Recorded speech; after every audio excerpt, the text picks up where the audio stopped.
Let's take a look at some business news now, and we start with a look at the markets. Main indexes nudging higher, but still showing some signs of caution over the uncertainty surrounding that new coronavirus. In the United States, let's take a look, if we can, first of all, at the figures there as it closed on Wall Street.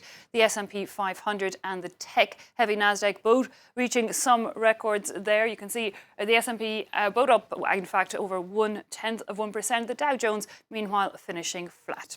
Let's have a look at the Asian markets. Now, the main index is there to see how they are doing, and it's green, as you can see, across the board. The Nikkei in Tokyo up 0.5 percentage point. The Hang Seng in Hong Kong doing slightly better, up 0.8%. Well, let's cross now live to market analyst at FXTM, Han Tan.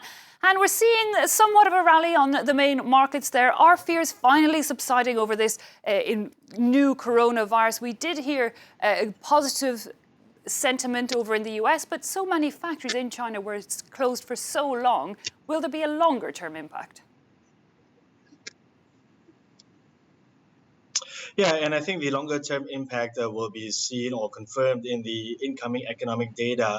The true extent is still uncertain at this point in time. Yet, you have policymakers that are already moving in to help support their respective economies, both on the fiscal and also monetary side. You're certainly seeing that in China, also here in my home country, in Malaysia, and other parts of the region as well. So it's those expectations for that incoming policy support that's sending stocks higher that you pointed out to your viewers earlier.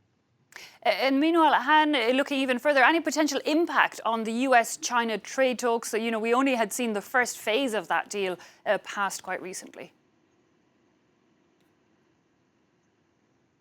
Well, this Friday on Valentine's Day, you have both the US and China proceeding with the lowering of tariffs as part of that phase one deal. So that's still set to go ahead. You're right, haven't heard much about phase two, but I think once this coronavirus outbreak begins to shrink, then we might hear more about trade talks, and hopefully by then global economic conditions can also take advantage of the perceived lull in trade tensions. And Han, outside of China and this virus, are there other things we should be looking at this week that could influence investors? Well, for this week, will be data dependent. We're looking at U.S. economic data later this week on inflation and retail sales. But then taking a longer time frame, if we look at the oil markets, I think investors there are waiting for a key decision out of OPEC Plus that's due by early March.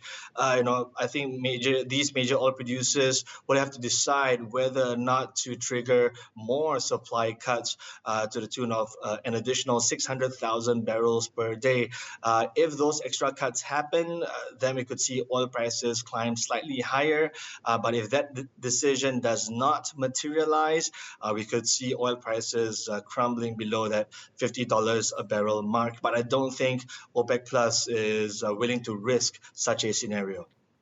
Okay, Han Tan, a market analyst at FXTM, thanks so much for joining us and giving us your analysis.